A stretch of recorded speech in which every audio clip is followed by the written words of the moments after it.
네, 반갑습니다. 인사하겠습니다. 저는 캄보디아에서 선교하고 있는 김은택 선교사라고 합니다. 선교한 지 얼마 안 됐고요. 2년 전에 여기 와서 한번 같이 말씀을 나누었는데, 그때 나가서 지금 한 2년 지나고 나서 언어를 통과하고, 언어를 통과했다는데 놀라셔야 됩니다. 뭐 한국어를 하는 게 아니라 박수까지 하실 필요 없고요. 언어를 겨우 턱걸이로 통과하고 그렇게 한국에 온 지 이제 한 3주 정도 됐습니다. 한국에 오니까 참 좋은 것 같아요. 한국에 와서 좀 생활하면서 설교를 준비하는 과정에서 이런저런 생각을 하다가 이러한 말들이 많이 떠오르더라고요. 밖에 나가면 다 애국자가 된다는 말을 다시 한번 많이 생각하게 되는 것 같습니다. 어떤 선교사님이 저에게 이렇게 말씀했습니다.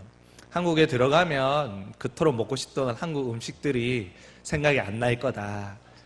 저도 그 말에 어느 정도 동의를 했었는데, 막상 와서 막 한국 음식을 계속 먹고 있는데 질리지 않고 더 먹고 싶고, 며칠 전에 저 주파선교회 목사님을 만나서 목사님 저에게 이렇게 물어보시더라고요. 김 선교사 이제 다 먹었지? 그러길래 목사 아닌데요, 아직 많이 남아 있습니다, 이렇게 말을 했는데, 남아있는 그 기간 동안 한국의 더 아름다움을 많이 느끼고 그렇게 가려고 합니다. 저희 부부도 이제 한국에 들어와서 참 행복해 하는데, 무엇보다 저희 자녀들 또한 한국에 와서 많이 행복해 하는 것 같습니다. 한국에 들어온 첫째 날에 이제 차를 타고 이제 숙소로 이동을 이제 하는데, 저희 아들이 밖을 계속 차 창문에서 눈이 떨어지지 않더라고요. 그러면서 아빠 저기 이상한 게 뭐가 있어. 너무 이제 오랜만에 온 한국이 너무 좋아서 그렇게 반응했던 것들을 보게 됩니다. 선교지에서 2년을 있으면서 저희가 한 거는 한국과 다름에 대한 적응이었습니다. 캄보디아라는 새로운 나라에서 문화가 다르고 언어가 다르고 생활의 어떤 패턴들이 다른 그런 다름에 대한 적응이 하는 기간이었는데, 처음에는 그 적응이 좀 할 수 있다라고 생각이 되다가도 또 때가 되면 또 한 번씩 너무 다름에 대한 또 마음 안에서 이제 화가 막 일어나고 분노가 일어나고, 약속을 했는데 오늘 2시에 만납시다 이렇게 약속을 해서 집에서 기다리다가 안 와가지고 다른 데 갔는데, 다른 데 더 열심히 좀 멀리 갔는데 전화 와가지고 왜 없냐고, 왜 지금 집에 왔는데 왜 당신 없냐고 막 뭐라 하고, 오히려 제가 화를 내야 되고, 제가 막 당신이 왜 이렇게 일을 하냐 이렇게 해야 되는데, 오히려 그 사람들이 우리는 일단 가겠다, 내일 다시 오겠다, 그때 꼭 있어라, 저희들의 스케줄은 그렇게 중요하지 않은 자신들의 스케줄을 하는 그러한 모습들을 보면서 참 다름에 대해서 많이 생각했던 그러한 시간이었던 것 같습니다. 캄보디아 사람들과 우리 한국 사람들은 참 많이 다릅니다. 다르기 때문에 그 사람들을 알아가는 건 여전히 저희가 해야 하는 숙제인 것 같습니다. 하지만 캄보디아 사람과 저희들과 같은 것들이 있습니다. 그것은 바로 위로받기 원한다는 것입니다. 여러분들 위로받기 원하시죠? 위로해주고 싶습니까? 받기 원하십니까? 뭐 해주고 싶은 마음도 있을 거예요. 근데 많은 사람들이 위로를 받기 원합니다. 왜냐하면 우리의 인생이 그렇게 순탄하지 않기 때문입니다. 늘 행복하고 늘 내가 생각했던 대로 인생이 풀린다면 위로받기보다는 그것을 누리는 것에 집중할 것입니다. 하지만 우리의 인생은 그렇지 않습니다. 남녀노소를 불문하고 많이 가진 자와 많은 것을 가지지 않는 자를 구별하지 않고 이 땅을 밟고 살아가는 모든 자들은 위로받기 원합니다. 그런데 문제는 우리는 위로받고 싶은데 위로받고 싶은 사람들을 그냥 받아주는 데가 별로 없다는 것입니다. 받아주더라도 나름의 조건이 있습니다. 그래서 우리는 쉽게 그곳에 가지 못합니다. 하지만 이런 자들에게 오늘의 말씀은 단비처럼 다가옵니다. 수고하고 무거운 짐진 자들아 다 누구에게로 오라고 합니까? 내게로 오라는 그 예수님의 말씀은 우리에게 그 어떤 달콤한 말보다 비교할 수 없는 달콤함이 있습니다. 주님이 우리를 부르십니다. 만왕의 왕 되시는 예수님께서 우리를 자신에게로 초청하고 있는 것입니다. 지금 예수님이 여러분에게 이렇게 말씀하시는 겁니다. 너 지금 어디 피할 곳을 찾고 있니? 너 지금 위로받기 원하는 누군가를 찾고 있니? 그렇게 말할 때 주님이 우리에게 말씀하기를 바로 내가 너에게 그것을 해주기 원한다, 이렇게 말씀하십니다. 주님의 이 부르심 앞에 우리는 반응하는 자가 되어야 합니다. 주님의 그 부르심 앞에 예 주님, 제가 당신에게로 가겠습니다라고 고백할 수 있는 자가 되어야 합니다. 오늘날 많은 사람들이 교회를 다니지만, 오늘날 많은 사람들이 신앙생활을 한다라고 이야기하지만 절대적인 시간에 주님을 찾기보다 다른 것을 의지하는 것을 볼 때가 있습니다. 만약에 우리 가운데 그러한 모습이 있다면, 위로받기 위해서 사람을 찾고자 하는 모습이 있다면 그 이전에 주님을 먼저 찾아 나서는 저와 여러분이 되기를 바랍니다. 그리고 더 나아가서 주님을 그 부르심 앞에 우리는 또 어떠한 자가 되냐면 위로받아야 하는 자들에게 소개해 줄 수 있는 자가 되어야 합니다. 예수님에 대해서 말을 해줄 수 있는 자가 되어야 합니다. 빌립을 아십니까? 빌립의 친구 나다나엘을 아십니까? 빌립이 나다나엘에게 예수님을 전할 때 했던 말이 있습니다. 많은 말을 하지 않았습니다. 와서 보라, 두 마디 합니다. 와서 보라. 왜 그렇게 표현을 했을까요? 빌립은 예수님에 대해서 잘 알고 있던 사람입니다. 예수님과 함께 생활을 했던 사람입니다. 그 사람이 왜 그 친한 친구 나다나엘에게 여러 가지를 설명하지 않고 그냥 예수님에 대해서 와서 보라 이렇게 단순하게 이야기를 했을까요? 제가 이 말씀을 좀 묵상하다가 아마 이랬지 않았을까라는 생각을 해보았습니다. 빌립의 자신의 그 언어로서는 예수님의 그 풍성함, 예수님 안에 있는 그 놀라운 신비의 그 많은 것들을 표현할 수 없었기 때문에 그가 나다나엘에게 말을 했던 것은 야, 내가 너에게 말을 해봤자 이게 표현이 잘 안 돼. 그래서 너가 직접 예수님께 와서 경험했으면 좋겠어라는 마음이 있었기 때문에 빌립은 나다나엘에게 와서 보라라고 그렇게 말을 했던 것 같습니다. 저와 여러분이 다른 누군가에게 예수님에 대해서 어떻게 전하지?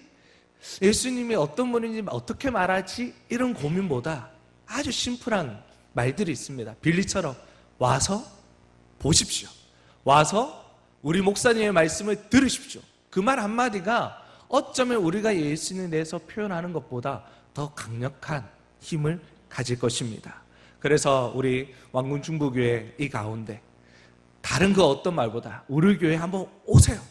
그리고 들으세요. 그래서 하나님의 역사가 채워지는 놀라운 은혜가 있기를 소망합니다. 오늘 본문의 말씀을 당시로 들어가서 한번 생각해 보았으면 좋겠습니다. 오늘 본문이 기록된 그 당시의 상황은 영적인 엘리트들인 서기관들과 바리새인들이 구원의 조건을 많이 만들어 놓았던 시대입니다. 구원을 받기 위해서는 이것도 해야 되고 저것도 해야 되고 뭔가 해야 되는 게 너무 많던 그러한 시대였습니다. 그리고 구원을 받기 위해서는 그 중에 하나라도 지키지 않으면 구원은 얻을 수 없다라고 말을 하던 시기였습니다. 이러한 이러한 시대에 많은 사람들은 구원에 이르기 위해서 자기의 공로를 쌓는 것에 집중했습니다. 스스로의 힘으로, 스스로의 열심으로 하나님 앞에서 인정받으려고 해본 적이 있습니까? 이것만큼 힘든 삶이 없습니다. 수고를 해도 끝이 없기 때문입니다. 나는 열심히 믿음 생활을 했고 나는 열심히 하나님 앞에 헌신했다고 생각해서 그쯤 되어서 고개를 들어서 다른 곳을 보았더니 자기보다 더 열심히 하는 사람이 있는 거예요. 채워지지가 않는 거예요. 그래서 또 열심히 합니다. 그렇게 열심히 또 들어서 옆을 보니 또 자기보다 더 열심히 하는 사람이 보이는 거예요. 끝이 없는 일을 하는 것입니다. 이런 수고 끝에 살아가는 그 당시의 사람들에게 오늘 주님이 말합니다. 야, 지금 너에게 필요한 건 그렇게 열심히 구원을 받기 위해서 무언가를 율법을 지키고 무엇을 행하는 것 그것이 아니라 지금 너희들이 구원받기 위해서는 지금 해야 하는 것이 있는데 그것이 바로 오늘 본문 11장 28절입니다. 우리 다시 한번 11장 28절을 읽도록 하겠습니다. 시작!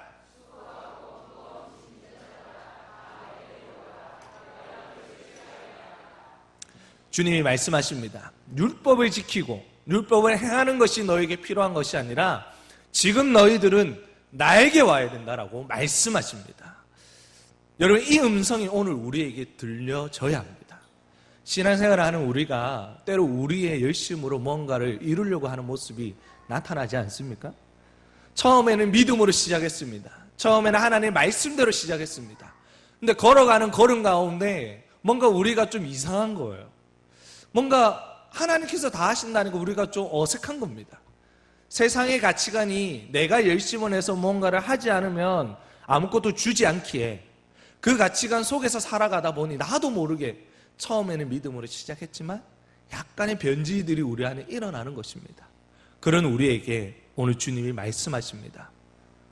나에게 와라. 우리 옆에 한번 지체들에게 한번 이렇게 이야기했으면 좋겠습니다. 주님이 말씀하십니다. 나에게 오라. 옆에 있는 사람한테 가는 거 아닙니다. 주님께로 가야 합니다. 그리고 본문은 계속해서 우리에게 말합니다. 우리의 인생을 이렇게 말합니다. 무거운 짐진 인생이라고 말씀합니다. 인생의 걸음 속에서 우리가 지고 있는 짐이 얼마나 많이 있습니까? 염려의 짐, 의심의 짐, 탐욕의 짐, 야망의 짐, 성취욕의 짐, 경제의 짐, 종교의 짐, 가정의 짐, 자녀의 짐. 우리가 가지고 있는 짐을 열거하면 끝도 없이 말할 수 있을 만큼 많은 짐들이 있습니다. 당시 사람들도 마찬가지였습니다. 그들 또한 너무 많은 짐을 가지고 살아갔습니다. 그런 자들, 당시의 사람에게도 오늘의 많은 짐을 가지고 살아가는 우리에게 주님이 요청하십니다. 오나, 내게 오나. 이 말을 할 때 예수님의 마음을 생각해 보셨습니까? 예수님이 그냥 스쳐 지나가는 말로 야, 너 힘들지? 나에게 와. 이렇게 말을 했을까요? 예수님은 우리를 위해서 자신의 생명을 내어주신 분이십니다.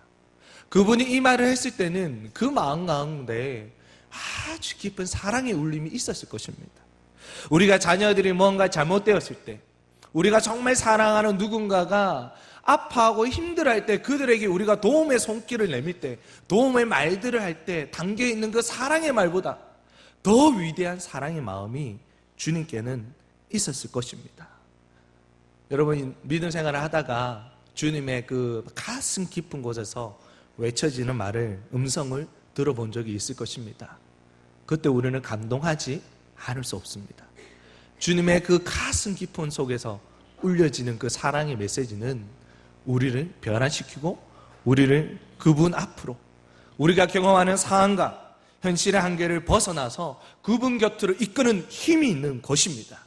그런 주님의 음성이 오늘 우리에게 외쳐지고 있습니다. 그 주님의 음성 앞에 우리는 어떻게 반응합니까? 우리의 상태는 수고하고 무거운 짐에 치여서 소망을 잃어버린 상태이고 매일매일 생각하는 것이 격려받고 싶고 위로받고 싶다, 나의 아픔을 나눌 사람이 필요해, 이렇게 외치고 있는데 그 주님의 음성 앞에 어떻게 반응하고 있습니까? 설교를 준비하면서 선교제에서 저는 그럼 과연 어떤 말을 많이 했는가 한번 생각해 봤습니다. 제가 아내에게 가장 많이 했던 말이 무엇일까 생각해 보니까 한 단어가 떠오르더라고요. 피곤해였습니다. 피곤해! 성질 내면서 말을 하면 집에서 밥을 못 얻어 먹으니까 처음에는 차분하게 여보 나 좀 피곤해, 나 좀 쉴게, 아마 이렇게 말을 했을 것입니다. 그러면 아내가 어떻게 반응할까요? 여보 고생했지? 쉬어. 이러면 좋겠는데 선교제 현실은 그렇게 만만하지 않습니다. 저도 적응해야 되고 아내도 적응을 해야 됩니다. 아이들도 적응을 해야 됩니다.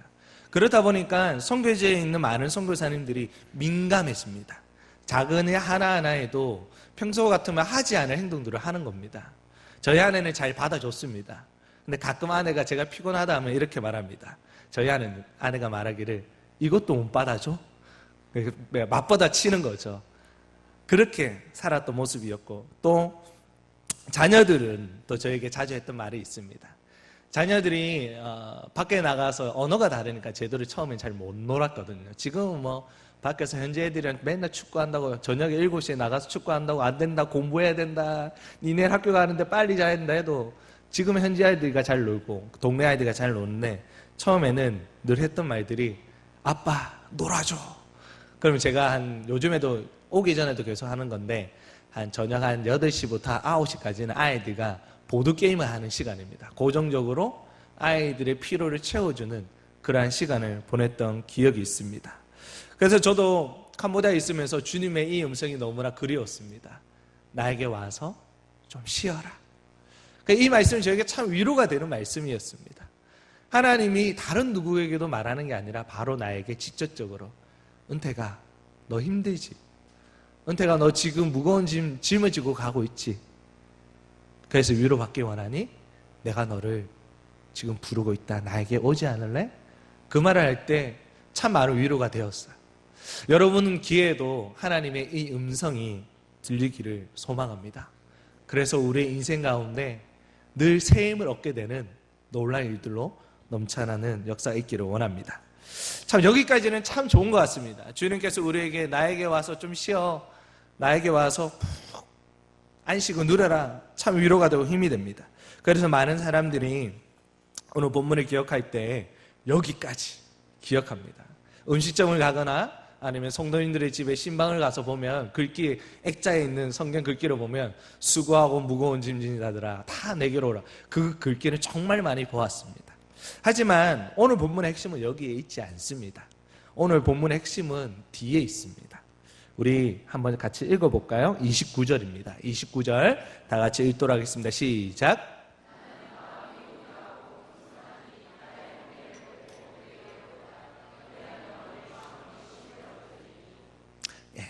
하나님의 마음은 신 다음에 있습니다. 쉬는 것도 하나님의 마음이지만 그 다음에 하나님의 관심은 더 있습니다. 하나님은 적극적인 분이십니다. 그분은 창조성을 지닌 분이시고 그분은 멈추 있는 것보다 진취적으로 자신의 일을 이루어가기를 원하시는 분이십니다. 그래서 그분이 오늘 자신의 자녀들, 자신의 사람들에게 이렇게 외칩니다. 나의 멍에를 메라. 주님이 오늘 우리에게 말씀하십니다. 내 안에서 충분히 안식을 누렸니? 너가 위로 충분히 나를 통해 받았니? 이제 너는 나의 멍에를 메어야 한다. 여러분, 이 주님의 음성 앞에 지금 어떻게 반응하고 있습니까? 우리가 주님의 이 음성을 들었을 때 반응은 많은 경우 좀 부정적인 반응이 나옵니다. 본문은 주님의 짐에 대해서 이렇게 말합니다. 쉽고 가볍다라고 합니다. 제가 그래서 이 말씀을 생각하면서 제가 처음 주님의 부르심을 받았을 때를 생각해 보았습니다. 주님이 저에게, 제가 고등학교 때 주님을 처음 만났는데, 인격적으로 좀 깊이 만났는데, 그때 주님이 저에게 좀 자신의 길을 가라고 하는 그런 느낌 아닌 느낌을 받았습니다. 그때 제가 주님께 이렇게 고백했습니다. 주님, 됐습니다. 저는 그거 싫습니다. 왜냐하면 저도 저희 부모님이 저번에 와서 한번 말씀드린 것 같은데 부모님이 사역을 하셨습니다. 그래서 별로 그 길을 너무 잘 알았습니다. 그리고 부모님이 사역했던 교회가 그런 규모가 크지 않는 그런 개척교회 비슷한 규모의 교회였기 때문에 주님이 그렇게 저에게 딱 말씀하셨을 때 딱 나왔던 첫 반응이 주님 됐습니다. 저는 그거 원치 않아요. 그렇게 고백했던 기억이 있었습니다. 왜냐하면 마태복음에 보면 제자도에 대해서 말하고 있습니다. 제자도의 핵심이 무엇입니까? 자기를 부인하고 자기 십자가를 지고 따라라는 것입니다. 넓은 길이 아니라 좁은 길을 걸어라는 것입니다. 그리고 또 거기에 더해서 이렇게 말합니다. 너희가 만약 나를 따라오면 너희에게 일들이 일어나는데 어떤 일들이 일어나냐? 핍박과 환난이 필연적으로 따른다라고 말합니다. 이 말을 보는데 기쁨으로 처음에 어떻게 반응하겠습니까? 그래서 많은 사람들이 이 나의 멍에를 메라는 주님의 말씀에 부정적으로 반응합니다. 하지만 본문의 말씀에 충실히 반응하는 자는 좀 다릅니다. 주님께서 뭐라고 하십니까? 수고하고 나는 마음이 온유하고 겸손하니 나의 멍에를 메고 그 다음에 뭐라고 말씀하죠? 내게 배우라라고 말씀합니다. 배우지 않으면 무겁습니다. 배우지 않으면 부정적인 생각을 가질 수밖에 없습니다. 당연한 겁니다. 하지만 주님께 배우면 배우기 전에는 분명히 무거웠고 배우기 전에는 정말 가기 싫었던 길이었는데 배우게 되면 달라집니다. 주의 말씀을 배우게 되면 우리의 보는 눈이 달라지고 우리의 생각이 달라지는 놀라운 일들이 일어나는 것입니다. 왜 그렇습니까? 배운 자들은 두 가지를 깨닫기 때문입니다. 두 가지 비밀을 알게 되기 때문입니다. 첫 번째 비밀은 배웠을 때 알게 되는 첫 번째 비밀은 마지막이 보장이 된다는 것입니다. 우리가 걸어가는 이 길 끝에 달콤한 열매가 있다는 것을 아는 사람은 그것을 포기하지 않습니다. 지금 내가 힘들고 괴롭고 슬퍼도 마지막에 영광이 뚜렷하게 보이는 사람은 결코 포기하지 않습니다. 배우지 않는 사람들은 마지막에 영광이 흐릿합니다. 그래서 그게 제대로 보이지 않아요. 힘들면 그래서 중도에 포기해버립니다. 하지만 배운 사람은, 주의 말씀을 배우고 그분의 것들을 배운 사람은 마지막이 아주 뚜렷합니다. 사도 바울이 고백하지 않습니까? 면류관이 준비되어 있다고 합니다. 내 인생의 자기의 걸음의 마지막에는 하나님께서 놀라운 면류관을 준비해 놓았다고 합니다. 그래서 그는 자신의 인생을 정말 우리가 볼 때는 힘든 인생을 살았음에도 불구하고 그것을 영광스럽다라고 말을 합니다. 히브리서 11장에 보면 믿음의 사람들의 발자취가 나옵니다. 그들의 고백의 동일한 고백이 무엇입니까? 왜 나그네 인생을 살았다라고 이야기합니까? 왜 힘든 길을 선택했다라고 이야기합니까? 왜 모든 보화를 포기하고 다른 길을 걸어갔다라고 이야기합니까? 상 주시는 일을 바라보았기 때문입니다. 마지막에 대한 분명한 확신이 있었기 때문에 그는 그렇게 살아갈 수 있었습니다. 첫 번째 비밀은 그것입니다. 두 번째 비밀은 무엇입니까? 배웠을 때 알게 되는 두 번째 비밀은 우리의 몫과 하나님의 몫이 따로 있다는 것입니다. 하나님이 우리에게 요구하시는 것은 역사를 이루라는 것이 아닙니다. 야, 너가 이것을 꼭 이루어야 돼, 이렇게 말씀하지 않습니다. 하나님은 우리에게 책임지고 많은 열매를 맺으라라고 그렇게 말씀하지 않습니다. 하나님의 바람은 너는 그냥 나에게 잘 붙어 있으라는 것입니다. 너는 너가 서 있는 그 자리에서 나에게 충성하라는 것입니다. 하나님께서 맡겨주신 사명을 기억하며 하루하루 사명 안에서 살아가라는 것입니다. 하나님은 그것으로 충분하다라고 말씀하십니다. 그것으로 나는 만족한다라고 우리에게 말씀하십니다. 성경에 나오는 믿음의 사람들의 모습을 한번 볼까요? 우리가 잘 아는 모세가 홍해를 갈랐던 장면입니다. 출애굽기 14장 21절입니다.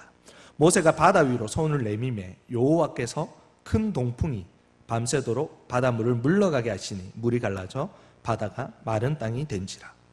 모세가 무엇을 했습니까? 모세가 바다를 갈랐습니까? 아닙니다.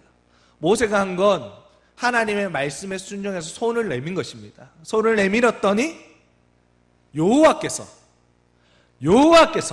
큰 동풍이 밤새도록, 손을 내미는 것은 모세의 역할이었습니다. 하지만 기적을 일으키는 것은 하나님의 몫이었습니다. 모세만 그렇습니까? 에스라도 마찬가지입니다. 아와 강가에서 금식을 선포했습니다. 하나님께 기도했습니다. 예루살렘으로 돌아가는 긴 여정의 길 가운데 많은 위험들이 있었는데 에스라가 한 것은 자신이 할 수 있는 최선, 하나님을 붙잡는 것이었습니다. 그렇게 하나님을 붙잡았을 때 하나님께서 그곳에 안전하게 도착하게 했다라고 성경은 분명히 우리에게 말씀하고 있습니다. 다니엘도 마찬가지죠. 다니엘은 뜻을 정했고 하나님이 일하셨습니다. 성경은 반복적으로 우리에게 말씀하고 있습니다. 하나님이 행하신다. 하나님의 능력이 믿음의 역사를 일으키고 믿음의 사람들의 승리케 하신다라고 성경은 끊임없이 우리에게 선포하고 있습니다. 주님이 맡기신 짐을 지고 걸어가는 믿음의 사람, 저와 여러분이 기억해야 할 것은 우리의 믿음의 걸음 가운데 책임지시는 분이 주님이시라는 것입니다. 우리의 몫은 아주 단순합니다. 어렵지 않습니다. 주님의 짐을 지고 주님이 우리에게 맡기신 멍에를 메고 믿음의 길을 걸어가는 것입니다. 말씀 마무리하겠습니다. 주님이 오늘 우리에게 요청하십니다. 나의 멍에를 메고 내게 배우라라고 주님이 오늘 우리에게 요청하십니다. 송교지에서 이 말씀이 저에게 다가왔을 때 두 가지 마음이 들었습니다. 하나는 좀 죄송스러웠습니다. 내가 과연 주님이 저에게 맡기신 그 멍에를 잘 짊어지고 걸어가고 있는가라는 생각을 참 많이 했습니다. 선교지는 영적인 시스템이 없는 곳입니다. 이렇게 예배할 수 있는 곳이 없는 곳입니다. 물론 한인교회 가면 좀 할 수 있어요. 근데 이렇게 잘 돼 있지 않습니다. 그곳에서 나름 믿음으로 열심히 살아낸다고 발버둥 쳤지만, 근데 주님의 이 질문 앞에 참 부끄러운 마음이 참 많이 들었습니다. 한편으로는 그런 부끄러운 마음이 들어서 하나님 앞에, 하나님, 내가 다시 한번 주님 맡기신 이 짐을 지고 열심히 걸어가 보겠습니다라고 고백을 했고요. 한편으로는 참 감사했습니다.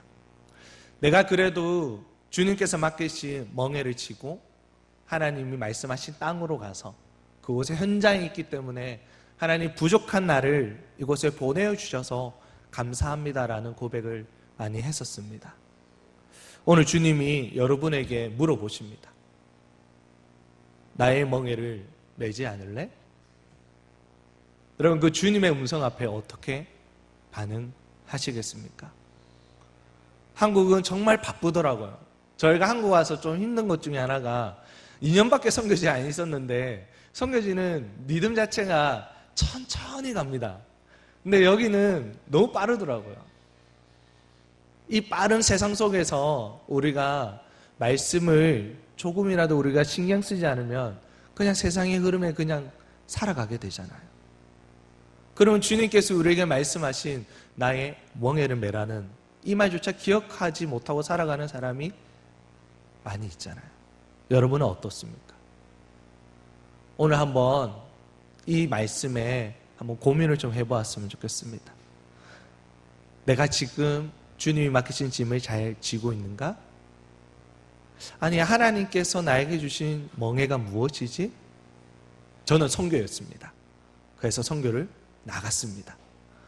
여러분 각자에게 하나님 주신 멍에는 다른 것일 것입니다. 그것을 볼 수 있는 자가 되어야 합니다. 그것을 볼 때 하나님의 일들이 시작되기 때문입니다. 소망합니다. 이 말씀이 우리의 인생의 나침반이 되기를 소망합니다. 그래서 저와 여러분을 통해 하나님의 역사가 교회 가운데 그리고 우리의 삶의 현장 가운데 가득하여 하나님의 기쁨이 바로 우리들이 되는 놀라운 일들이 일어나기를 소망합니다. 이 시간 PPT를 좀 띄워